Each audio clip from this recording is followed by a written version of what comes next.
Hello and welcome. Thank you very much for joining Beautiful Literature with me, Teacher Martha. I am happy that you have chosen to be here, and we are on the Parliament of Alls. We're in Act 2. We've already done Act 1, and if you haven't, kindly check it up. And for those who have not subscribed, kindly do not keep it waiting. I don't know why you're keeping it on waiting. Kindly just subscribe and share with your friends, and also comment and like. It will mean something to me. I will really appreciate. I'll feel your support by doing that. And so let's go on to Act 2. And in this Act 2, it's very hilarious. It's very funny in that we are taken now to the Parliament. The owls are in Parliament and they're having their discussions. I don't know why I feel like I want to watch this vis-a-vis our Parliament, the clips and the videos that we have about our parliaments, the proceedings of our parliaments. I don't know why it is making a lot of sense. And if you look at these proceedings that are going on in this meeting, and there is the Moonlight Bill is being presented, and of course there's been a lot of discussions going on even before the coming into the house. And of course we are at the beginning, we introduced and who is who and what is going on and the mood that is there. But what is very, very important for me to point out is Moneybags, and who is one of the most trusted owls by the royal owl, and the Mr. Speaker. I think it's important for us to note that Mr. Speaker and Moneybags are all the same thing. I don't know whether it is the Mr. Speaker was not present or he placed the two or what was happening. But now, if you look at page 22, we are told Mr. Speaker swivels on the chair and projects an air of authority. He's wearing the Speaker's wig. He speaks in baritone, a voice distinctively deeper than Moneybags. It creates the necessary distinction between the two characters. And so we are having Moneybags and Mr. Speaker alternating. And you know what is I find very interesting and annoying at the same time is that we are having Mr. Speaker who is Moneybags, and we're also having Moneybags who is Moneybags. I mean, and he's sitting on the chair and speaking as Mr. Speaker. Then he removes his wig and puts it down and then stands on the side and speaks as Moneybags. Then he comes back and sits on the seat again, wears his wig and addresses what Moneybags himself has said, and then speaks as Mr. Speaker. Then he wants to respond as Moneybags, removes the wig and goes back as Moneybag. Who does that? Who even has the time for all that? And ideally, that is how the parliament is run for so long. And actually, if you look at this, you see a lot of dictatorship in the sense that in fact, there are some places where it's only Moneybag, the Speaker, Moneybag, Speaker who are talking. And remember, it's the same person. And you'll have a few voices coming in, like the socialite owl, the red string. The others who are trying dissenting voices that are there, the iron lady, and all the other owls that are trying to say something, they are treated very harshly. Actually, they are thrown out. So let's look and see how this parliament is behaving, and ask ourselves: is there any similarity between this Parliament of Alls and the parliaments that we know of in our countries? Is there any difference? And so of course in the parliament we know that the majority are the owls. They're the ones that are there. And page 23, very, very important, that the socialite owl, there's a discussion. We are talking about the Moonlight Bill, and then socialite owl begins the discussion by saying, I wish to know. Remember, you're talking about the Moonlight Bill, but socialite owl decides to begin the discussion. She says, I wish to know why the makeup bill for female owls is not included in today's session. As I stated last time, Mr. Speaker, the wind has become our enemy, every time sweeping away our makeup and leaving us with naked faces. So what does she want the members to do about the wind that is so strong that is sweeping away their makeup? And then Moneybags now removes his wig, steps away from the speaker's seat to speak as Moneybags, and returns to the seat as Speaker, presiding over the session. That is what I was trying to explain earlier. He says, this is witness, Mr. Speaker. So Moneybag is one who is speaking this time. Socialite all should note that we have a great bill to pass today, the Moonlight Bill. If you need makeup, feel free to call me. I will deliver by evening. Yeah.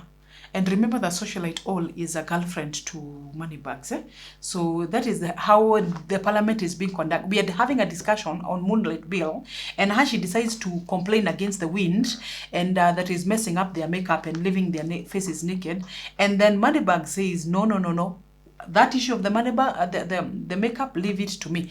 I will bring it to you in the evening. I will. What is that we are talking about? They are joking. It's what are they propagating? What is this we are discussing on a very serious meeting and all that? And so, Mr. Speaker, then Moneybags of course goes back and to speak as Mr. Speaker, and he says, "What do you, thank you, Moneybags, for saving the situation. What would this house do without you?" Now it is Moneybags telling himself that this house is very lucky to have him for saving the situation by offering to take the, I mean, can you see how petty, how trivial, how the discussions are going on? And Socialite always goes ahead and says, we thank Moneybags for the successful passing of the bill that takes care of us. So this is the bill. The bill has already been, according to Socialite All, the makeup bill has already been passed. I mean, at least we are now going to have more fried rats, baked mice, honey and mayonnaise. Even Feathered Beak and his fellow rebels joined us in singing the same song. What are we talking about? Why is she mixing issues here? We were talking about the makeup bill, and Moneybag says, I will deliver in the evening. Then she says, thank you for passing the bill. Now we can have, the bill she's talking about is the Moonlight Bill. But then she says, now we can have fried, I mean, just mix up. And the author the playwright is very deliberate. Actually, it's just communicating how distracted and how destructured and structured the discussions are in the Parliament House, where people just wake up and just, it's for fun. There is no serious discussions going on. Just like the way in the Fathers of Nations, very serious place for discussions in the summit. People are talking about the tossing of the coins. We are supposed to be discussing these two documents because they mean a lot to our country, but we will go down into tossing of coins. The same thing here. Very serious discussions should be happening about the Moonlight Bill, how it will impact on the other birds. But no, we will talk about makeup bills, and in the process we'll also confuse issues and actually not end up talking about anything. That is very, very important. How vain, how irresponsible. Why are you even in that position of power if you cannot even discuss important things? Then of course we carry on, and the discussion is going on. Mr. Moneybags, you can see Mr. Speaker, Moneybags, in fact, like page 24 and 25, we are only talking about Moneybags, Speaker, and that is really what we're talking about. We're talking about Dictatorial, that it's Moneybags who calls the shots on anything. Page 26 is very important, where we have straight-eyed we're talking about at Moneybags. Yes, we hoot and hoot and hoot, and you loot and loot and loot. Straight-eyed, you know, he's a friend to Oyundi. As we carry on, I'm hoping you know who Oyundi is. He's one of the small birds that is fighting for the welfare of the small birds, and he's saying he's an owl. He's one who is being called one of the rebels, and he's saying that our work is hooting, but your work is looting. It is stealing and taking away so much money, and then from us. And Moneybags, so the straight-eyed is the one who is saying that we shall rise to protect other birds, omnivores, great eaters, day birds and night birds. And like we saw earlier, Osogo was saying that please know that one of these fine days we will rise up and do the right thing. We will protect ourselves. And of course, Mr. Speaker is not happy about it, and threatens to throw away straight-eyed, and says that what you're saying sounds like treason. I think these people are misusing the word treason. It sounds like treason, and you should be punished for it. And straight-eyed is not moved. He says, Mr. Speaker, you cannot ask me to withdraw my statement for no apparent reason. You won't bully me. I choose to differ with you. Then of course now you realize that straight-eyed is assertive, he is firm, he is not moved, he's actually very bold. He's able to challenge Moneybags. And of course now Feathered Beak, who is also a part of the friend to the straight-eyed, and a friend to Oyundi, is also there. They're also protesting, and that discussion, very funny, on page 27, where we actually realize the people who are in leadership are actually illiterates. When he's talking about ex-cathedra, and they are insisting that he has called as a cathedral. He's called as a cathedral, and he's wondering is this a church, you know? And that's why Iron Lady says that's the problem. When you appoint people who are supposed to be in the kitchen cooking, when you bring them in positions of power, we all suffer. They're illiterate and so on. And of course, now when you talk about that illiteracy, it's talking about money bags and his red string and all those people around him. They are illiterates. No wonder they will always benefit themselves and harass the other people at the expense of the other people.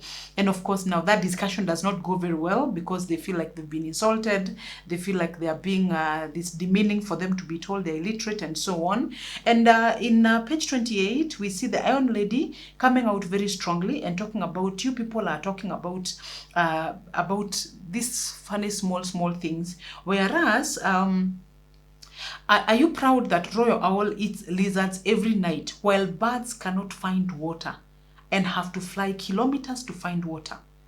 I think that line is very, very important. And I hope you don't forget that.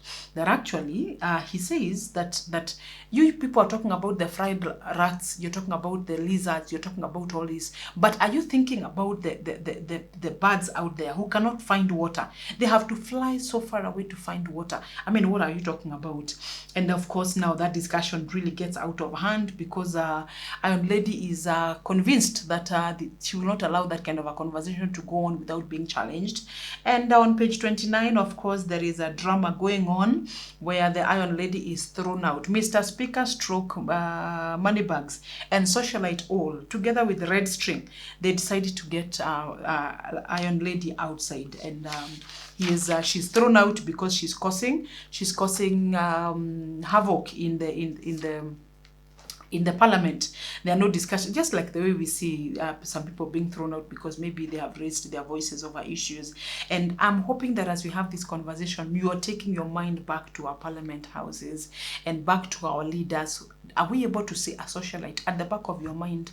Are you able to see a socialite all in parliament? At the back of your mind, are you able to see an Iron Lady? Are you able to see a straight-eyed raising up to challenge? Are you able to see Moneybags?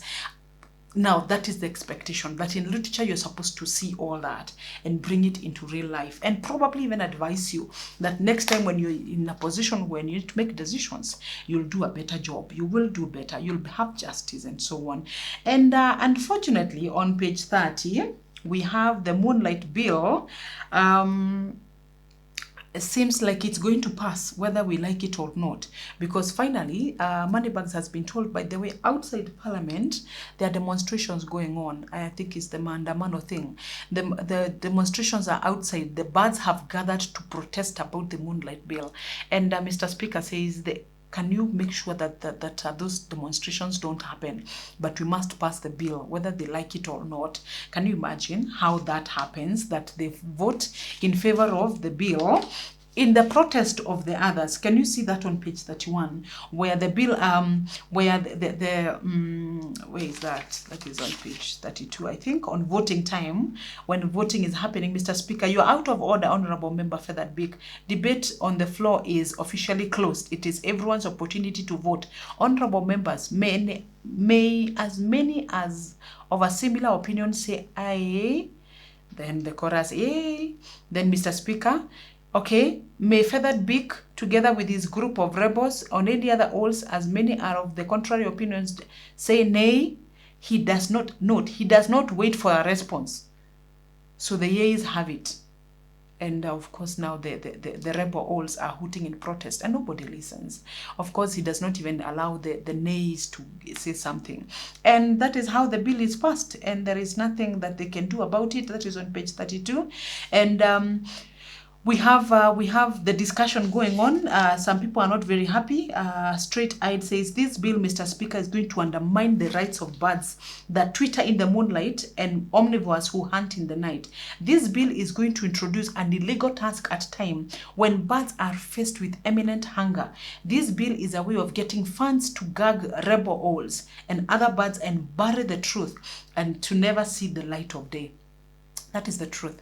According to Straight-Eyed and all the other birds, this is what they feel, that actually this bill is actually to silence us. This bill is to deny us an opportunity to interact with other people. This bill is actually to oppress us financially. And even it's an illegal tax that you're bringing in. I don't want to imagine about what we feel, we as the Kenyans, about the many bills, the many taxes that have been introduced in our country. And he says the bill is a way of getting funds to gag rebel owls and other birds and bury the truth to never see the light of day. And that is Straight-Eyed. Who is he telling? Mr. Speaker, who does not even care what you have to say.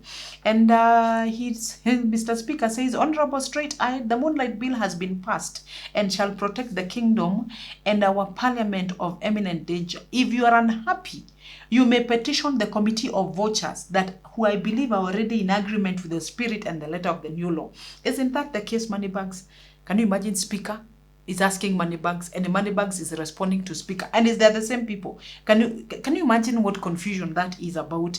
And of course, out of this is when you realize that vouchers are the ones who are in judiciary. They are the ones who are in the courts. And actually, for that big, it says, the only danger we face in this is the madness that has infected your minds. And it says that the reason why you put vouchers in the judiciary, in the courts, is because you know you can control them. Is that you know that they will not even bother about anything. That's why you have Aramiti, who is passing on the propaganda about everything else.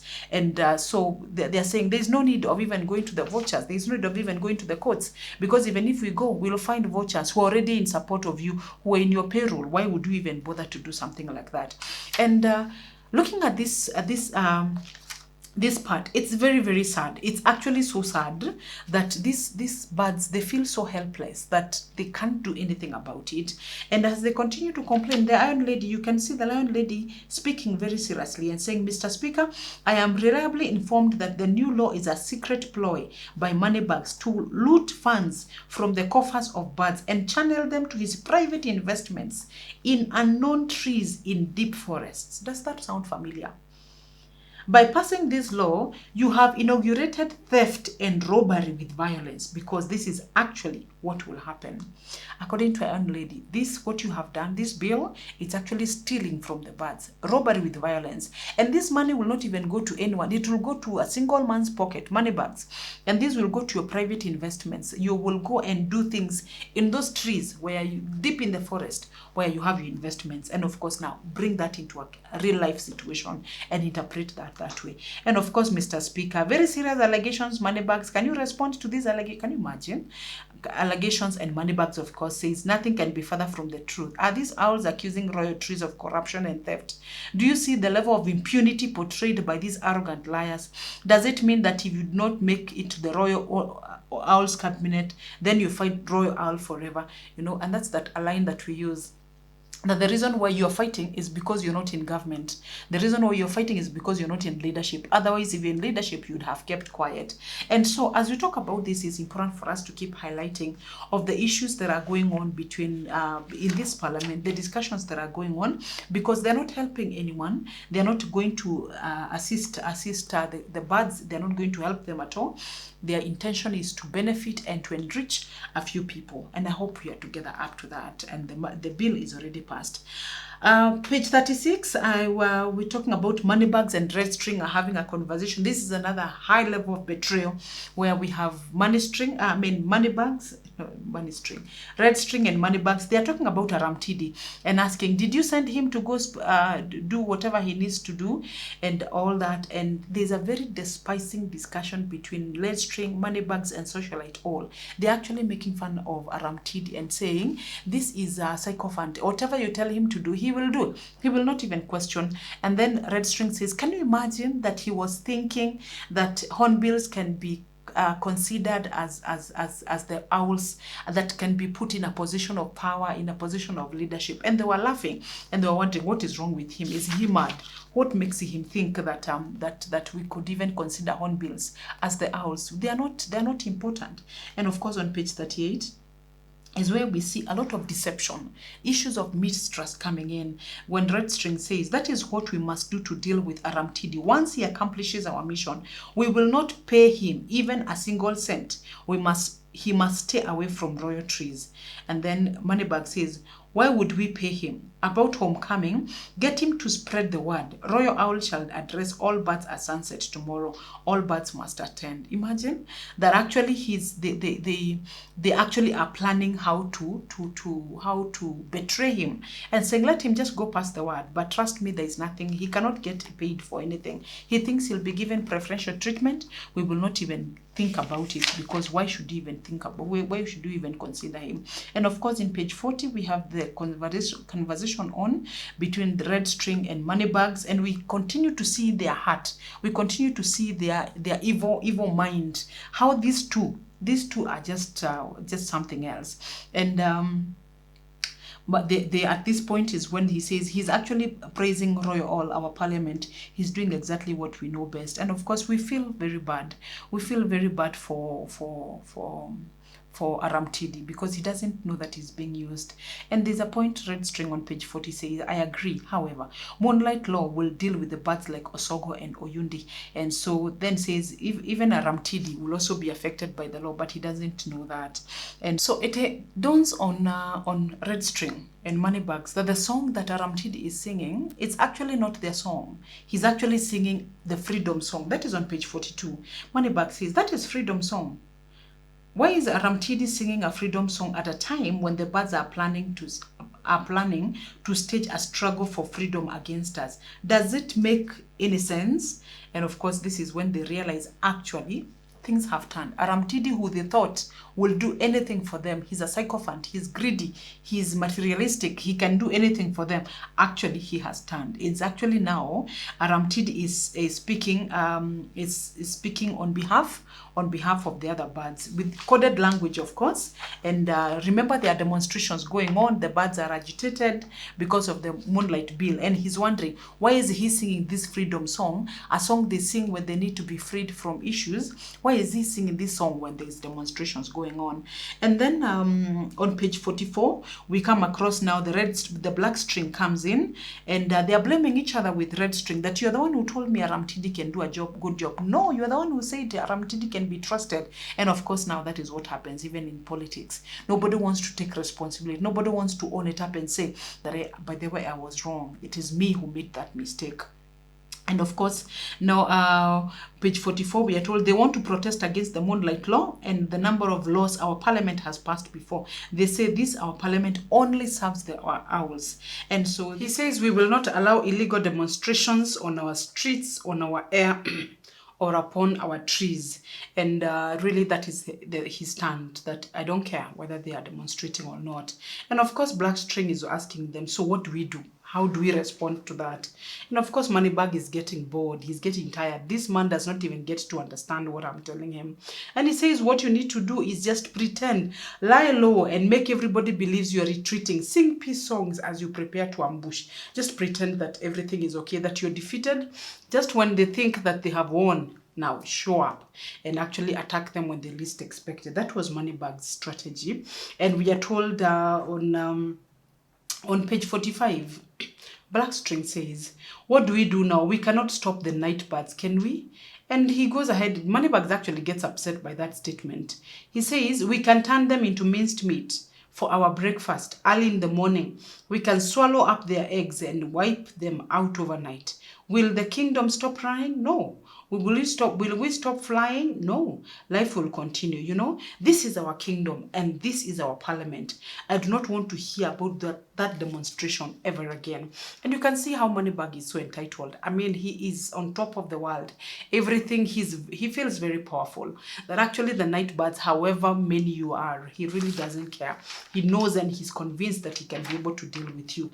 And again, on that's we get to learn something new at the end of page 45. When he's asking, can we get the owls to come on our side?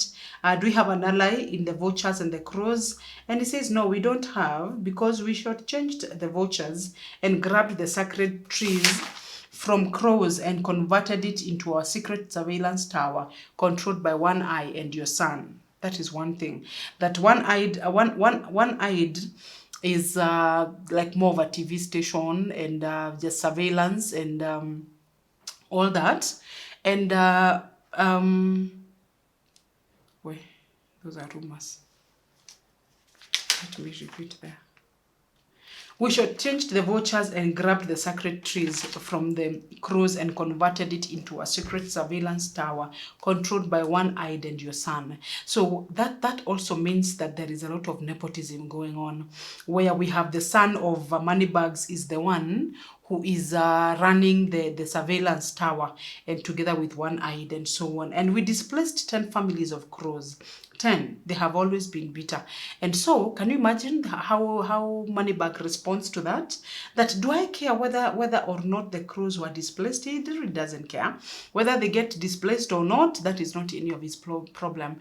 Could that be the attitude of some of our leaders, that when they hear some people have been, their demolitions, their houses have been demolished and they have been displaced, their knees have been burnt down, and sometimes it's not even a natural disaster and so on, how do our leaders behave? They're like, it's okay, they will find something, they will rebuild themselves after this. And that is the attitude that we are seeing here. And Moneybag says, I really don't care whether they were displaced or not. 10 families, what does that have to do with me? And he says, get fleshy carcass, make a visit to Telltale and double our offer to her. Can you imagine? The corruption is still going on. She says, just go to Telltale. I think Telltale to them was a very important person. I want all day bugs and grain eaters awake by dawn to support this law. And I keep asking, Moneybags, how does he think? Who does he think he is? Why is he in his mind keeping on imagining that daybirds and the grain eaters will just wake up one morning and do as they are told? They don't have brain to think on their own. As long as Telltale tells them to do this, they will just do. I think it's very sad. And then Telltale, it is a directive from my seat, or Telltale will not live to tell this tale to another Telltale as well. I think a tongue twister there. And of course, it's very funny how he puts it. That actually tell her to give whatever the offer we are giving, because if she doesn't, she will not even have an opportunity to tell this tale to other Telltales. Of course. And of course, Moneybags says you get Olik Tiger, which is a bat, to provide security to the parliament. And now he realizes, because of the demonstrations, we need to get security for the parliament. And that the bats are the best person to do that. As much as they are blind, they have teeth and they can bite. And he says the bats are blind to sympathy. That means they are crude, they are cruel, they are violent. And he says the bats are blind to whining of the birds. The bats are blind to the moonlight. That is why bats will properly deal with the ill-mannered birds tonight. Can you see that? How Moneybags is so evil, that actually instead of how to respond to demonstrations, it's not even listening to the people and finding out what is their issue is getting for them animals that have teeth. They will kill them, they will beat them up, and they will actually deal with them. And so of course the black string says, I see we must protect Royal, we must protect this parliament. Of course it must be protected, and so on. And we see, of course, in page 47, where the issue of Oyundi comes up again, that Oyundi, we hear that she's been missing, and you have arrested her. Is it true that you have arrested her? And she's reported to have a secret meeting with Ogile Nyakarondo, the heir. And this part is important because it is what gives us information. It's more of a foreshadowing. This part is important in giving us an idea of what we expect in the future. And of course, he says, I hope it is not what I think. However, Oyundi is a wanted bird, dead or alive. She has on a number of occasions embarrassed the king. I want you to deal with those renegade owls as well, you know? So Moneybags is just lost in his own world of revenge and hitting back. And I mean, in his life, that's all that he thinks about. Can you imagine he's saying that they're exposing our weakness? They want to demystify this parliament. They want to open it to every bird, even those that cannot catch a fly. That is very abusive. The unwritten laws in this kingdom is survival for the fittest. If you lack grit, then you are not fit. It means you do not belong here, and so on. And Moneybags still goes ahead to say, now go deal with those birds feeling encouraged. I do not want to even again hear the birds want to march to parliament. This is a revered house of owls, only for the chosen few, the chosen few. And again, his ego his ego is big like nothing. He actually thinks that with egos, there is nobody else who has any opportunity for leading, any opportunity for becoming anything. And without the owls, life cannot move on. And of course, now Blackstream is ready to go and do the things he's been told to do. And of course, Moneybags is tired and sleepy, and he falls...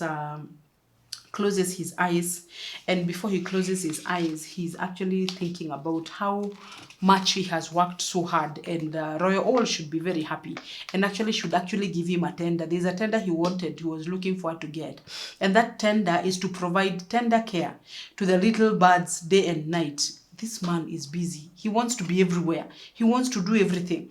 He wants that tender now. And he says, after all, I will provide him with the data on the number of birds, deaths, and eggs in the birds' kingdom every day. You thought it was just a mere tender? Of course. No, of course not. It is about intelligence and power. Control of the birds, says their minds and the ordinary owls, and make them believe the vultures and the crows.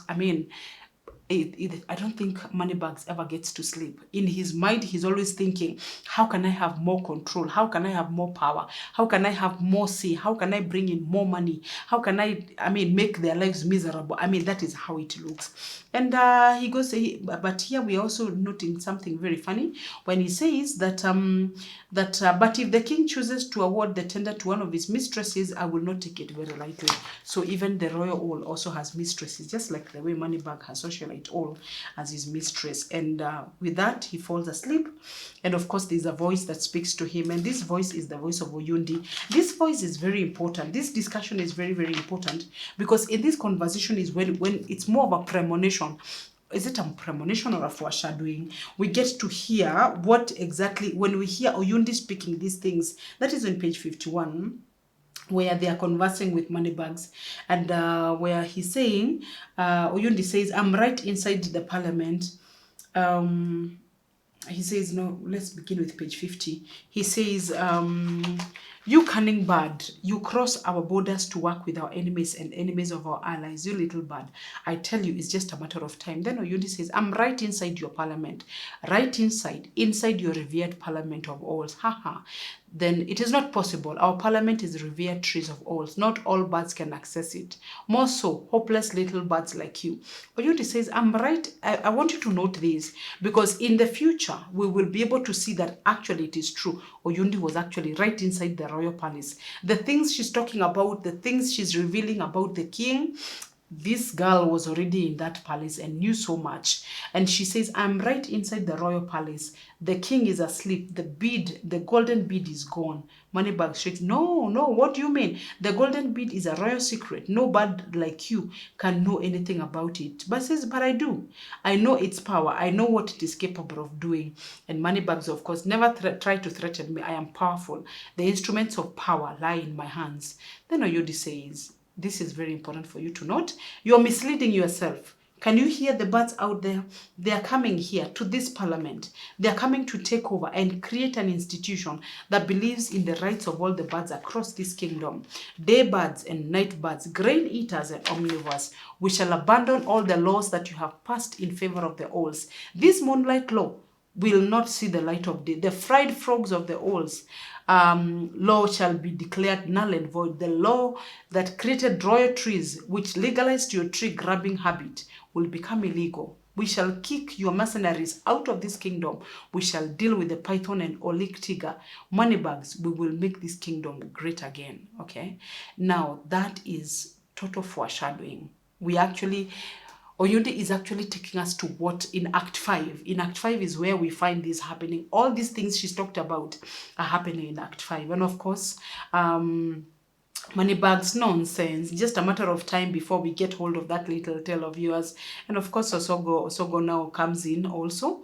Oyundi exits and Osogo comes in. You killed my people. Be ready to face the music when the flute blows right in the middle of the royal trees. And of course, Moneybag does not even understand what this means. What would you even be doing at the royal trees, even to blow your flute there? And of course, it's the playwright is trying to give us a premonition. A foreshadow foreshadowing of the things that to expect. And moneybags, they cannot believe it. See, I am not responsible. And of course, there's another voice that comes in, of course, now. And we realize that that moneybags is in his dream. The author has used the use of dream as a style in order just to communicate to us what is going to happen in the future. And page 53, as we wind up on that, I think it's important for us to note that the royal owl has come in, and moneybags, the sycophant he is, you can see how he keeps calling him those repetitive words he says: Your Majesty, royal owl, the owl of owls, His Majesty, Tula Nyogoro, man of every moment.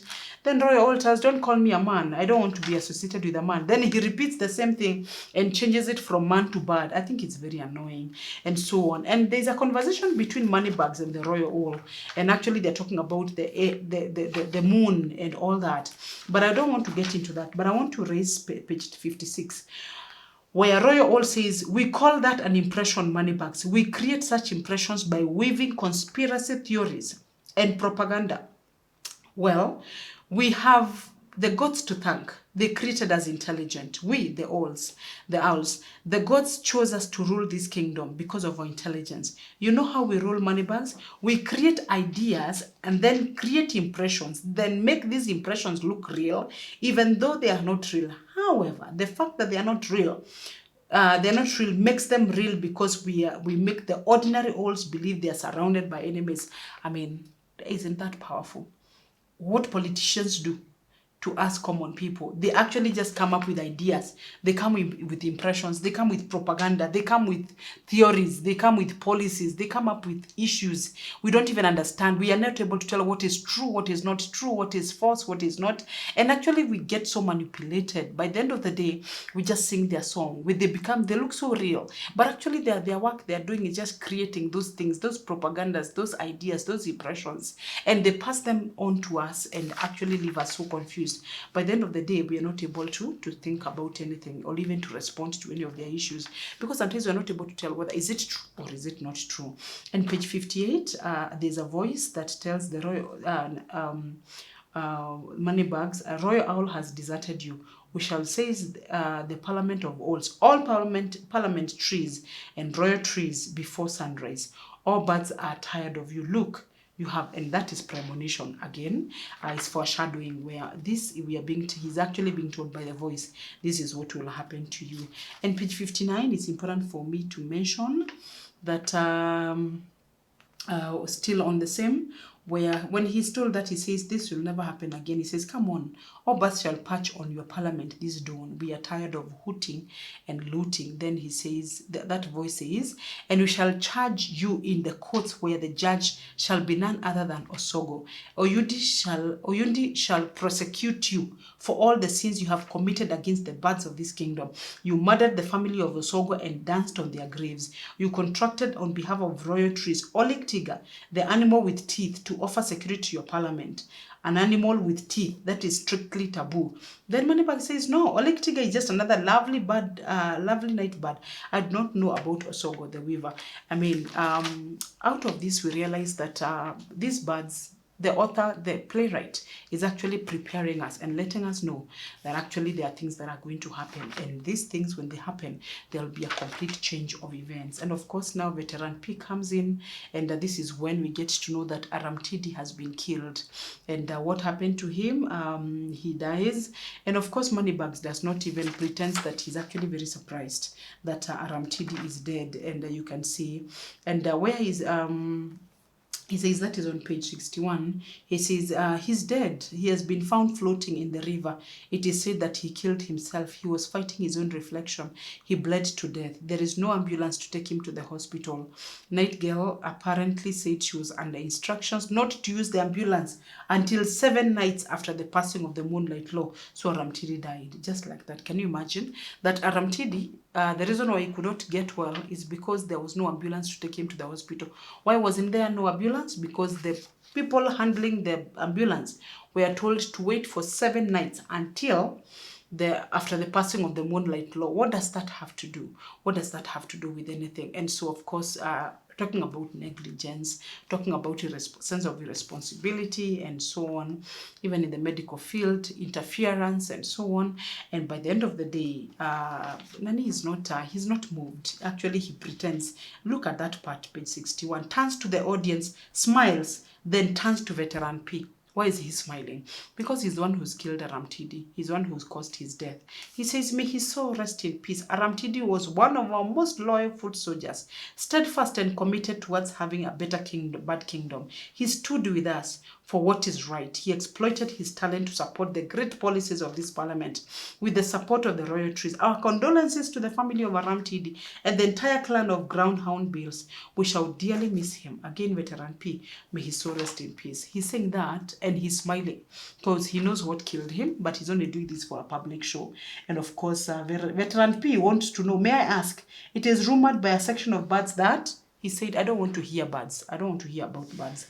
So therefore, just stop it and let's move on. Don't ask me those questions. And of course, there is a burial ceremony there. This is the time to mourn our foreign hero. They fly the flag half mast and the 3 nights to show our solidarity with the family. I mean, all these things happen in our burials, and our leaders, maybe probably the ones who know what happened to the person who died, when they come for the burial, they all pretend to be very sorrowful and very sad. And that is the end of Act 2. That was a long one. Act 2 was a long one. And thank you for being patient, even to listen all along. The other acts are a bit shorter. We will make it a bit faster. But again, I also don't believe in rushing up books. And because we do it once, we never come back to do this. So thank you for your patience. Remember to subscribe and to like and to share and to comment. I will really appreciate. Let me hear what you think about all these things that we are sharing in the comment section. Thank you so much. See you in Act 3.